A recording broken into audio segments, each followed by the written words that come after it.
The world may be a dark place where optimism and compassion are hard to find. It's an admirable ambition and characteristic in any person. Unfortunately, there is a significant amount of pain, negativity, and selfishness in the world. People typically look out for themselves, not their fellow human beings.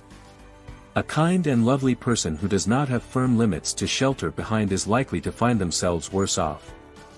That is not to indicate that you should stop being kind if you are, or that you shouldn't be nice in the first place, but that you have to know when to close the door on a terrible scenario that may hurt you. Humanity must be recognized for the riddle that it is: kind and cruel, empathetic and frigid, altruistic and selfish. The ability to survive, prosper, and live in a healthy way is found in harmonizing various components of the human experience. Being overly polite may actively ruin your life, but a grasp of the obstacles that go along with it might save you from being injured while you strive to bring something wonderful into this world. And in this video, I will discuss with you 8 reasons why you should not be nice, and if you are new to this channel, consider hitting the subscription button below for more life-changing content. So, what should you know? Number 1. People will try to take advantage of you. A pleasant person may be a refreshing breath of fresh air under the appropriate circumstances. In the wrong settings, though, they might draw undesired attention.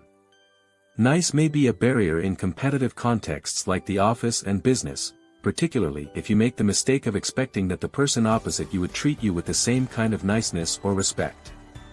People that are searching for an advantage will frequently concentrate on kind people, since being kind often corresponds with being soft, especially if you're in a setting where being nice does not coincide with regular behavior in that context. You can avoid this by knowing your surroundings and ensuring your boundaries are strong. It's good to be kind, polite, and professional so long as you can be sure your interests are safeguarded and secure. Number 2. People may not respect you or your boundaries. People will frequently test your boundaries, pushing to see how much they can get away with, until you ultimately decide to push back to prevent being treated in an undesirable way. Quite frequently, they will then try to take back their conduct by telling you that you just misunderstood, they didn't intend it the way that they portrayed it, or that they were just kidding. It's a common manipulative strategy that tells you a lot about the person you're communicating with. A real misunderstanding will often involve an apology and an attempt to amend the conduct. The folks that walk it back are often simply hunting for flaws in your limits, which they will find sooner or later if you let them continue probing around. These folks should be kept at a safe distance, if not removed from your life completely. Number 3. People will not endeavor to satisfy your wants. Many individuals are selfish, self-centered beings that are motivated completely by their emotions and perception of this world. They may not be all that sensitive or sympathetic to the needs of others. They may be truly clueless about their own actions, or they may purposefully not care. In many situations, you'll discover that folks who don't care are people who formerly did care but had their niceness and compassion taken advantage of. Nice individuals need to be aggressive. They must explain to the individuals around them what they want and what their expectations are. Sometimes you have to make a ruckus if it means not being treated with respect. Number 4. You may skew your perspective of the world. A grounded perspective on the world we live in is vital to helping us retain a healthy, balanced mentality. Ideally, as a decent person, you'll find yourself surrounded by other kind individuals as you construct and enforce your boundaries successfully. Predators and users tend to shy away from those who don't allow themselves to be influenced. However, it can be easy to lose sight of the rest of the world if your circle gets too walled off. We might slip into a false feeling of comfort and complacency, offering too much to individuals that may not respect or return our niceness, and find ourselves injured in the process. It's fine to surround oneself with compassionate and pleasant people, but it's not so good to lose sight of the challenging nature of mankind and the rest of the world. It's not that the world is a dreadful place or that there is no room for niceness. It's more than a majority of individuals are actually looking after their own interests or self-preservation. Number 5. You may grow to dislike the people you enjoy being around. Resentment is a toxic mood that may progressively destroy the foundation of friendship and trust. It frequently starts with a disproportionate exchange between the impacted parties. In the instance of niceness, it can start to expand if the pleasant person is pouring too much of themselves into another person without sufficient reciprocation. That also relies on the circumstances of a scenario.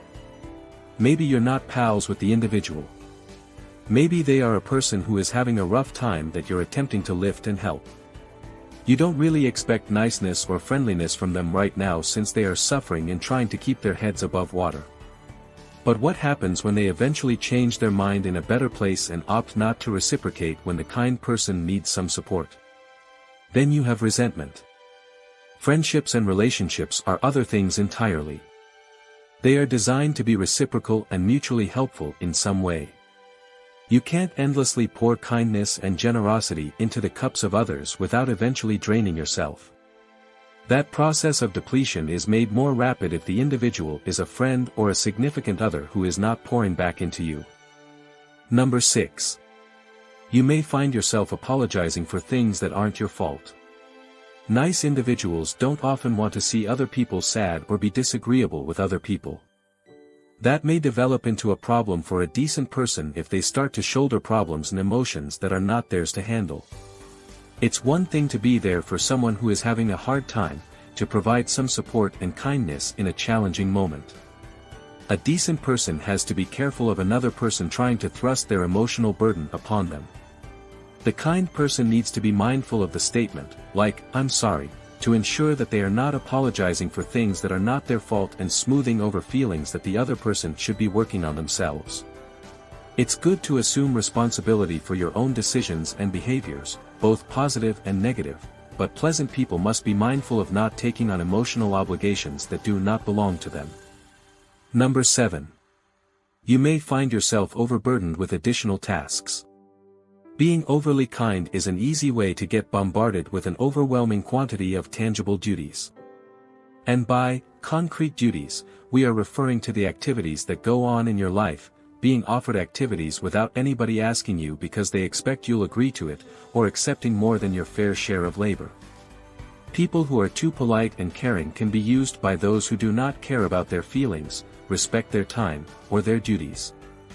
No is a whole statement that polite people must learn to use. There are occasions when it is beneficial or important to give a further justification, particularly if you're attempting to establish a middle ground with individuals you are close to. However, folks who you are not close to where compromise isn't necessary or those who are taking advantage of you should never get more than a no.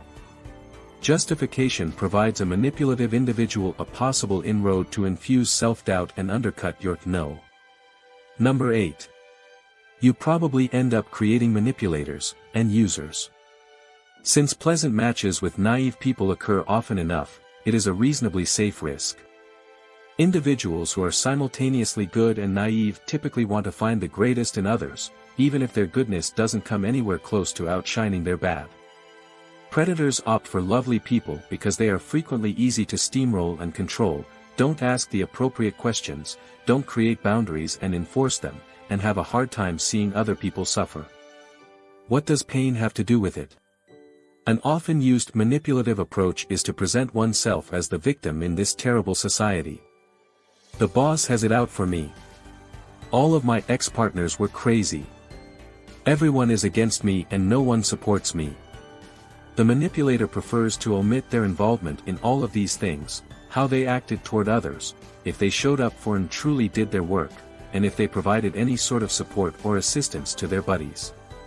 A naive individual will feel awful for that person without investigation, not examining their intentions or discrepancies.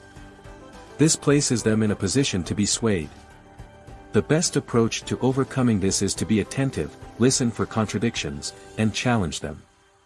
You may sympathize with another person's narrative, but don't let your emotions cloud your judgment. Niceness is a characteristic that our world is in great need of, yet it may surely produce undesirable complications in your life. Life is about balance. There are times when being polite is not the proper thing, particularly when it comes to safeguarding the sanctity of your personal space, peace of mind, and happiness. We may all endeavor to be good and bring that kindness into the world, but we must also balance it with ensuring we don't get treated unfairly in the process. Are you now sure that being too kind is a negative thing? Let us know in the comment below. Well, that is all for the video. If you find it helpful, consider subscribing and sharing it with your friends.